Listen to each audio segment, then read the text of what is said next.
when it comes to nutrition, you've seen a lot of diets come and go, and then you're like, well, they just seems like people end up coming back your way, or they come full circle, and they start to recognize that maybe like a whole food diet, and maybe one person eats a little less carbs than another.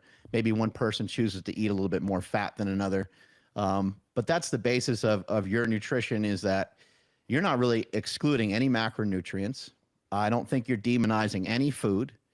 I know for yourself, you like to keep yourself strict because you had that story about like the Kit Kat that traveled the world with you, and you didn't eat it. But yeah, can you just explain some of your diet and how you landed on your principles and how you've been able to kind of thwart off, a ketogenic diet, a carnivore diet, sugar diet, and so forth?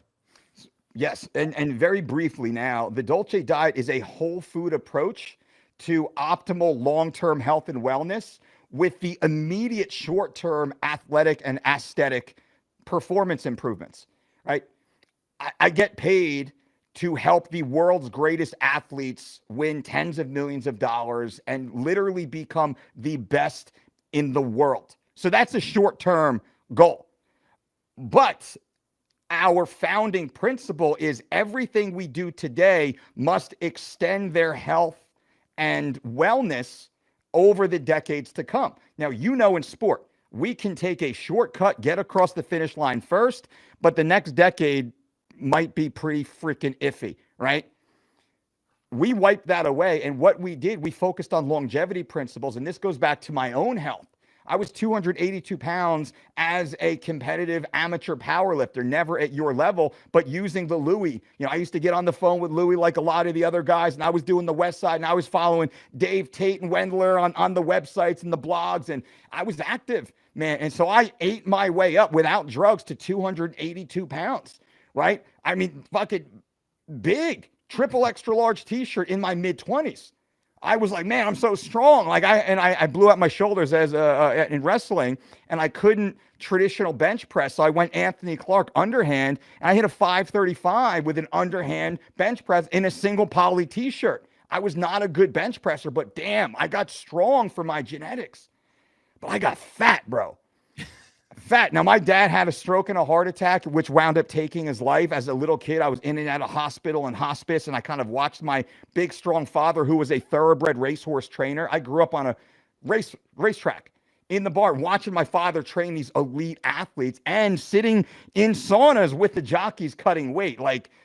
Put me on a Sigmund Freud's couch or Carl Jung, and you can kind of like realize why I'm here today doing what I'm doing, right? Literally, I was like bred to do what I'm doing in a very real way.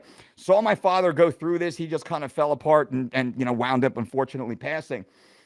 And I'm kind of following in the same footsteps health-wise. So I'm in his same doctor, little Dr. Lau, this 98-pound Asian lady. She's like 5'1" in heels.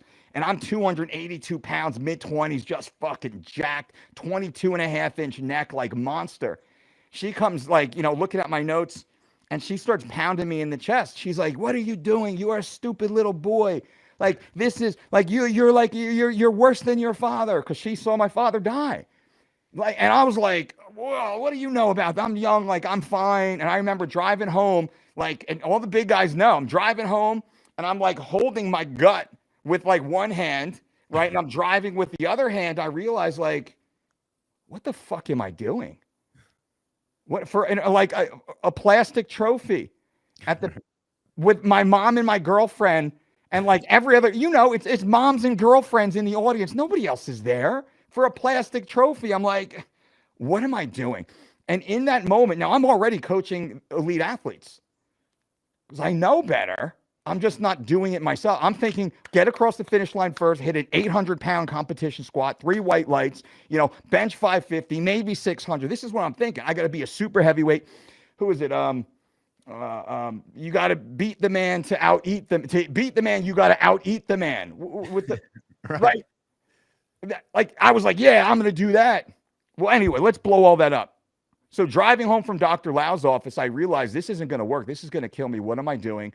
And I already had the knowledge of longevity science, and I doubled that. From that day forward, I doubled down into longevity science, and that's where our Living Lean program was built. And that's one of our best-selling books and product lines, Living Lean. That's where it was built. how I went from 282 pounds as a competitive powerlifter down to 169 pounds as a professional mixed martial artist. Like I set the fastest record or fastest knockout record in the IFL. You know, I was on the Ultimate Fighter TV show. I was like I fought well above my genetics, right? But I got to that level. I lost 112 pounds and then went to the UFC. This is all nutrition driven. And it's all lifestyle driven. And that's kind of how the ethos built. Now, I have an awesome team. We have registered dietitians and like all this stuff. I'm the only person on my team that doesn't have an advanced degree or master's degree. And I laugh because I pay everybody's salary. But I'm the least educated of the crew, but I think I'm the best in the world at it. And I have the resume. When you look at other PhDs and medical doctors and dietitians and other entities who've tried to do what I do inside the world of elite sports, nobody has amassed my resume and my record. Nobody has done what I've done. And many said, well, it's not possible. What Dolce says is wrong, but I'm the only one with a 100% success ratio for over 25 years, bringing elite athletes to the scale, on weight, on time, every single time, and never a health issue, never a health crisis. Nobody else, well, no one with my tenure, my record in the sport can say that. Most crash and burn within the first few clients, first few years. I'm going to be knocking on 30 years of working with elite athletes, talking about the wrestlers, because of these principles, Mark. And this is like why I'm so passionate about the whole food approach and avoiding a lot of the come and go fads. And we're going to get into that stuff now. So there's some resume, some big picture, single ingredient, healthful, whole food, eaten in moderation relative to activity level, focused on digestion. That's what we need to worry about based upon what your short and longer term goals are. What are we trying to do? Powerlifting competition, CrossFit, marathon? Cool. That's where we can adjust the macros a little bit, but the principles do not change. So I'll shut up. I do talk long. Sorry.